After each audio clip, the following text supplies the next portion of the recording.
હા વિદ્યાર્થી મિત્રો, આપણે આગળના લેક્ચરમાં એવા અણુ જોયા કે જેમાં લોન પેર પણ લોન બોન્ડિંગ પેર હોય, લોન પેર ના હોય. મધ્યસ્થ પરમાણુની આજુબાજુમાં કેટલી હોય? બે લોન પેર હોય, બે બોન્ડિંગ પેર હોય, ત્રણ બોન્ડિંગ પેર હોય, ચાર બોન્ડિંગ પેર હોય, પાંચ બોન્ડિંગ પેર અને 6 બોન્ડિંગ પેર હોય.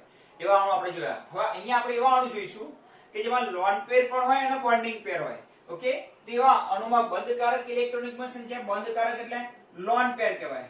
ઓકે, અને બંધકારક એટલે બોન્ડિંગ પેર કહેવાય અને અબંધકારક એટલે એલપી લોન પેર. ઓકે, તો આપણે લખી નાખવાનું 21 પછી 31. જો આ બે ત્રણ લાઈન તો તમને એમનામ આવડી હશે. પછી 41 પછી 51 પછી 22 પછી 32 અને 42. બસ 52 નહીં આવે, કુલ 7 આવશે. જો 21 31 41, 21 31 41 પછી 51 પછી 22 32 અને 42 થયા. જો દેખાય તમને? 21 31 41 પછી 51 પછી 22 32 અને 42 થઈ ગયું. આટલું. બે બોન્ડિંગ પેર હોય, એક લોન પેર હોય. ત્રણ બોન્ડિંગ પેર હોય, એક લોન પેર હોય. ચાર બોન્ડિંગ પેર હોય, એક લોન પેર હોય. પાંચ બોન્ડિંગ પેર હોય, એક લોન પેર હોય. બે બોન્ડિંગ પેર, બે લોન પેર. ત્રણ બોન્ડિંગ પેર, બે લોન પેર. ચાર બોન્ડિંગ પેર અને બે લોન પેર હોય. વધારાની ઇલેક્ટ્રોન, આ કહેવાય વધારાની ઇલેક્ટ્રોનમાં. હવે અહીંયા જો એ એટલે મધ્યસ્થ પરમાણુ આપણે કહીએ.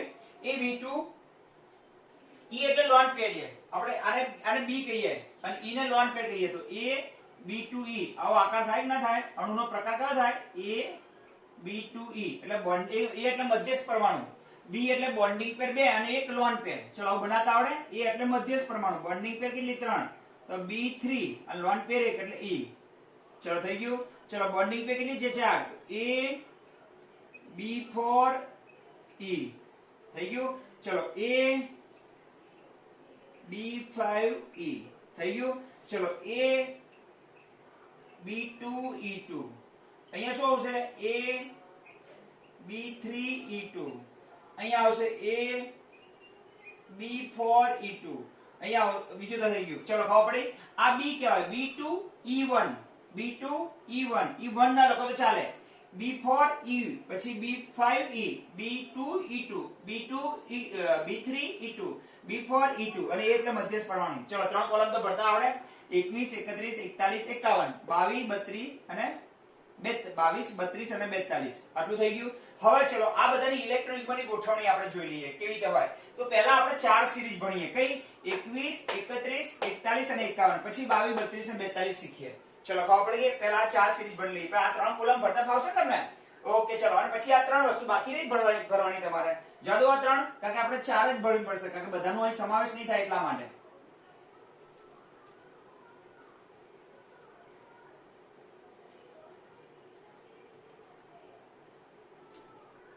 હવે જો આપણે અહીંયા હવે ચાર ભણીએ. 21 31 41 અને 51 ચાર ભણી લઈએ. બરાબર?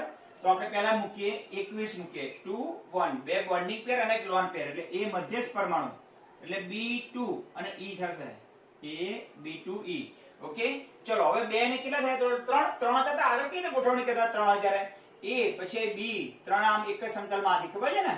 પંખા જેવો આકાર હતો. 3 હતો. તો એમાં તો બે બોન્ડિંગ આ ત્રણ બોન્ડિંગ પેર હોય ત્યાંનો આકાર આપણે આગળ જોયો આપણે. તો અહીં તો બે બોન્ડિંગ ને એક લોન પેર કે રાખવાની છે? દૂરની હોય ને એ રાખવાની હંમેશા. અબંધકારક જે બંધમાં ભાગ નથી એવા ઇલેક્ટ્રોન યુગ્મની સંખ્યા દૂર રાખવાની હંમેશા, કારણ કે એ બે થી દૂર હોય. ઓકે હવે આ બંધ કરી દો. આ હંમેશા આકાર નક્કી કરી વખતે આને બંધ કરી દેવાનું. કઈ લોન પેર ને નહીં ગણવાની. અબંધકારક ઇલેક્ટ્રોન યુગ્મને ધ્યાનમાં લો તો કયો આકાર થાય? આમ જુઓ કોણીય જેવો આકાર થાય ને BB, તો આ આકાર કયો થાય? કોણીય થાય. કયો થશે? કોણીય આકાર. અને આમાં SO2 અને O3 નું ઉદાહરણ આવે. ઓઝોન નો જે ઉદાહરણ આપણે આવું હતું ખબર તો O પછી સિંગલ બોન્ડ પછી ડબલ બોન્ડ O. હવે ઓઝોન હતું અને એની પાસે વધારાની એક ઇલેક્ટ્રોન યુગ્મ હતું. દેખાય તમને? જો આ છે દેખાય ઇલેક્ટ્રોન યુગ્મ આવ્યું. પછી અહીંયા O અને I. હવે SO2 નો આકાર કેવો હોય? અહીંયા S હોય, પછી સિંગલ બોન્ડ O હોય, અહીંયા ડબલ બોન્ડ O હોય અને વધારાનું ઇલેક્ટ્રોન યુગ્મ હોય અહીંયા. ઓકે સલ્ફરની બાહ્યતા કક્ષામાં કુલ 6 ઇલેક્ટ્રોન હોય. તો જો આ બે પછી આમાં એક એક બંનેનો હોય. તો 2 2 4 ને 5 અને 6 ઇલેક્ટ્રોન થઈ ગયા. વધારાની ઇલેક્ટ્રોન યુગ્મ થઈ સાથે. ઓકે ખબર પડી કે ના પડી? તો SO2 અને O3 અને આનું સંસ્પંદન થતું હોય ઓઝોનમાં. ચલો ક્લિયર થઈ ગયું. તો SO2 અને O3 અહીંયા S O O આ તો આ બંધ કરી દઈએ આપણે તો કયો આકાર થાય આમ જોજો કોણીય. કારણ કે આપણે કઈ કક્ષકને ધ્યાનમાં નથી લેતા, અબંધ કારકને ધ્યાનમાં ન લઈએ તો કોણીય આકાર થાય. બોલો સિમ્પલ છે કે નહીં? હા તો ના. ચલો ટોટલ હવે જોઈએ 31 જોઈએ આપણે. આને આપણે બોર્ડર થી બંધ કરી દઈએ એટલે આપણે ખબર પડે કે એકબીજામાં ભળી ના જાય એટલા માટે. ચલો ક્લિયર. હવે બીજા નંબર જોઈએ આપણે 31 જોઈએ 31 31 એટલે A B3 E. ચલો કુલ કેટલા છે? કુલ ગણો 4. તો 4 ને આપણે કઈ રીતે ગોઠવતા? સમચતુષ્ફલક આકારમાં. ખબર છે? A કઈ ખબર હતો? આ B પછી આ B પછી આ B અને એક ઉપર B, આમ 4 હતા. ખ્યાલ છે? એમાં જે દૂરનું છે ને એને આપણે લોન પેર બનાવી દઈએ તો આકાર કયો થાય? 3 ને ધ્યાનમાં લઈએ તો ત્રિકોણીય પિરામિડ આકાર ના થાય? ખબર છે? 3 નીચે પેનો આમ 1 2 અને 3 ત્રિકોણીય પિરામિડ આકાર. આ દેખાય આમ હશે આ 3 અને એક કોણ હશે ઉપર? આ બધી બોન્ડિંગ પેર. આ 3 બોન્ડિંગ પેર અને ઉપરની લોન પેર જે બંધમાં ભાગ લેતી નથી. ખ્યાલ આવી ગયો? જે બંધમાં ભાગ લેતી નથી. હવે જો આમાં ઉદાહરણ આવશે ત્રિકોણીય પિરામિડ આકાર આવે. કયો આવે? ત્રિકોણીય પિરામિડલ આકાર. અને આનું ઉદાહરણ આવશે NH3. કેમ NH3 આવશે? ચલો નાઇટ્રોજન છે એની પાસે કુલ 5 ઇલેક્ટ્રોન છે. એમાં 2 ઇલેક્ટ્રોન 3 4 અને 5 અને દરેક H સાથે એક એક ઇલેક્ટ્રોન શું કરશે? ભાગીદારી કરશે. ખબર પડી ગઈ? તો આ કયો? આ બંધ બની ગયો. આ કઈ પેર બની અને આ કઈ એક વધારાની ઇલેક્ટ્રોન યુગ્મ આવ્યું અને એક એક કક્ષક બનાવે છે લોન પેર. તો એક લોન પેર ને 3 બોન્ડિંગ પેર એટલે ત્રિકોણીય પિરામિડ એમાં આકાર થઈ ગયો. ઓકે સરસ સરસ. ચલો હવે ત્રીજા નંબર જોઈએ આપણે. એના પછીનો 31 પછી 41 જોઈએ.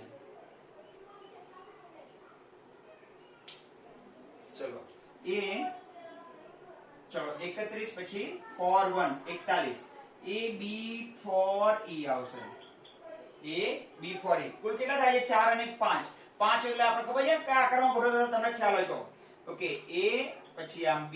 ખબર છે આવો આકાર 3 B એક જ સમતલમાં હતા. ખ્યાલ હોય તો બોલો એક ઉપર ત્રિકોણીય દ્વિપિરામિડ આકાર હતો, એક નીચે. ચલો ખબર પડી ગઈ?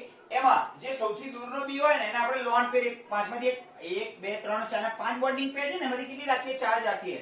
તો દૂરનો આકાર B છે એને આપણે કઈ બનાવી દઈએ? લોન પેરમાં કન્વર્ટ કરી દઈએ. આ ન દબાઈએ તો એનો આકાર કેવો થાય? તો એનો આકાર થશે ચીચુઓ આકાર થશે. ચીચુઓ કોને કહેવાય? તમને ખ્યાલ છે? આ આકાર જો આ બે આ રીતે આપણે બે છોકરા હોય અહીંયા બેસીને હિંચકા ખાતા હોય. ખબર છે? ધારો કે અહીંયા એક છોકરું હોય અહીંયા તો આ ટાઈપનો આકાર થયો. દેખાય છે? જો આ ચીચવા જેવો આકાર થયો. આ ઊભી લાઈન તો આ ઊભી લાઈન અને આ બે તો કયો આકાર થયો? ચીચુઓ આકાર થયો. આ ક્યાં જોવા મળે? SF4 માં જોવા મળે. ક્યાં જોવા મળે? SF4 માં જોવા મળે.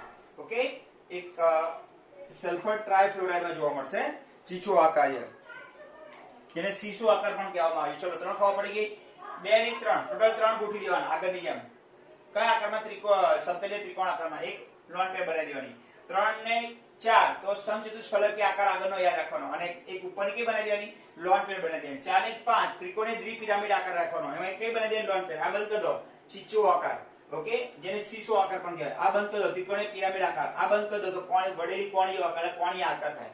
ચલો 3 માં ખબર પડી ગઈ. તો 21 31 41 હવે 51 આવશે ઉપર. કયો આવશે? અહીંથી આપણે શરૂઆત કરીએ 51 નંબરની.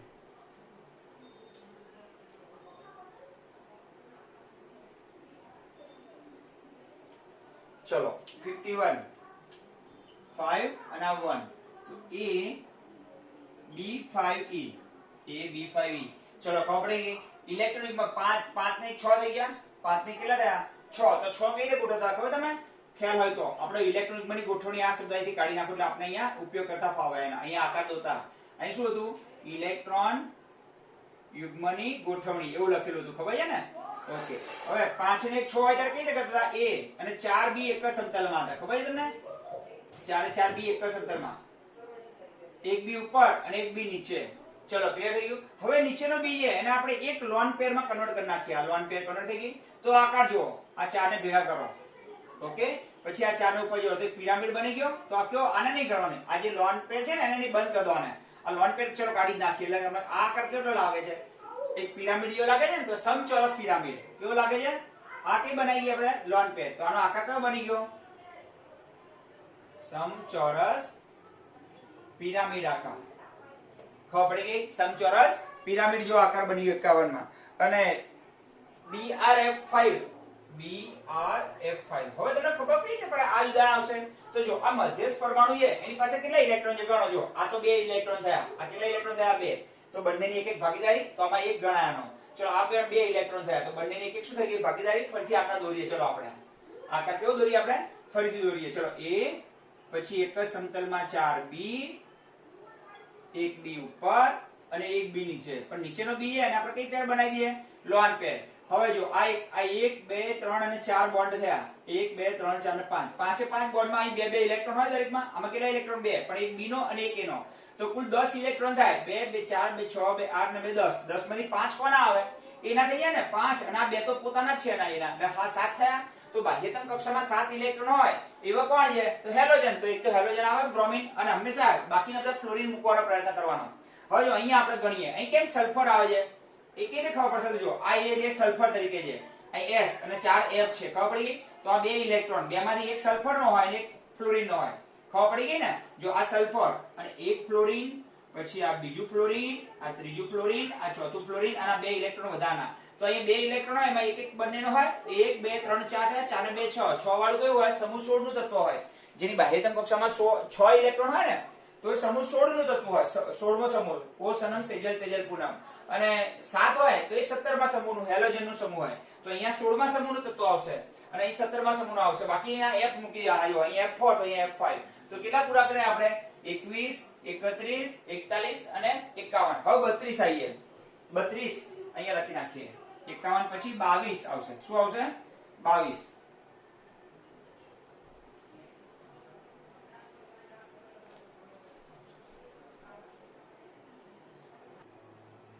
ચલો મિત્રો, હવે આપણે ત્રણ આકાર જોઈએ. 22 32 અને હવે 51 આવી ગયું ને. હવે જો 21 31 41 અને 51. હવે આવશે 22. જો 22 હોય તો A B2 E2.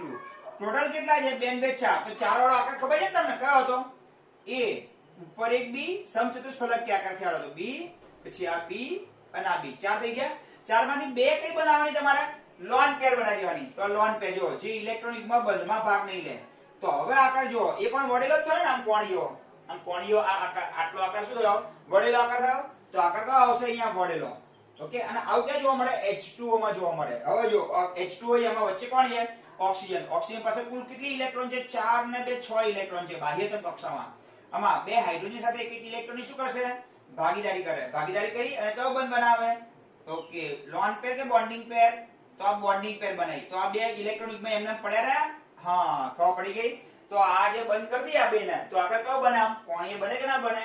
તો જો કેટલા ઇલેક્ટ્રોન છે? બે. આ બે લોન પેર. બે લોન પેર. તો બે લોન પેર અને બે બોન્ડિંગ પેર. તો એમાં કોણ ઉદાહરણ આવે? H2 આવે. અને આકાર કયો આવે? વડેલો આવે. ચલો, ખબર પડી ગઈ. એના ખબર પડી ગઈ. ચલો એના પછી જોઈએ 22 પછી 32 જોઈ લઈએ. 22 પછી 32. ઓકે. A B3E2 આવશે. A B3E2. હવે કેટલા થયા? 3 ને 2 5. 5 વાળો આકાર પાછો આવી ગયો. કયો તો 6. 3 ને 2 5. તો એક A, પછી આ B, આ B અને આ B. આ ત્રણ ત્રણ ક્યાં સમતલમાં? એક જ સમતલમાં. એક B ઉપર અને એક B નીચે. એમાંથી બે કઈ બનાવી દેવાની? લોન પેર બનાવી દેવાની. તો જો આપણે બે નજીક છે, દૂરી છે ને, આ બે લોન પેર બનાવી દઈએ અહીંયા. એ આ બે લોન પેર. હવે ચલો આ બંધ કરીએ તો આકાર T જેવો થઈ ગયો. T આકાર થઈ ગયો ના થઈ ગયો? ઓકે. તો કયો આકાર થઈ ગયો? T આકાર થઈ ગયો. હવે T આકારમાં ઉદાહરણ કયું આવશે? તો અહીં જો મધ્યસ્થ પરમાણુ પાસે કેટલા ઇલેક્ટ્રોન થાય? તો આ બે ઇલેક્ટ્રોન હોય. તો બંનેનો એક એક હોય ને. તો આમાં પણ બે હોય. બંનેનો એક એક. તો આમાં 1 2 2 4 2 6 હોય. તો 6 માંથી 3 કોના ગણાય? 1. તો 3 2 5 6 7. 7 એટલે કયું આવશે ઉદાહરણ? પાછું હેલોજન આવશે ને. તો ક્લોરીન બ્રોમિન. તો Cl અને F3 લઈએ. જો અહીં તો બાકીના F જ મૂકી દેવાના. ક્લોરીન જો મને એક 15મો 14મો સમૂહ અહીં દેના મુડા. 15મો સમૂહના બાહ્યતમ કક્ષામાં 5 ઇલેક્ટ્રોન હોય. 16મા સમૂહમાં 6 ઇલેક્ટ્રોન હોય. 17માના બાહ્યતમ કક્ષામાં 7 ઇલેક્ટ્રોન હોય. અને 18માની બાહ્યતમ કક્ષામાં 8 ઇલેક્ટ્રોન હોય. આ કયો સમૂહ? 15મો સમૂહ, 16મો સમૂહ, 17મો સમૂહ અને 18મો સમૂહ. સમૂહ આવે છે ને આવર્ત અને સમૂહ. બસ એની વાત કરું છું. ચલો ક્લિયર થઈ ગયો. હવે કયું બાકી રહ્યું? ખાલી 42 બાકી રહ્યું. કયું બાકી રહ્યું? 42. ઉપર દોરીએ 42 નંબર અહીંયા.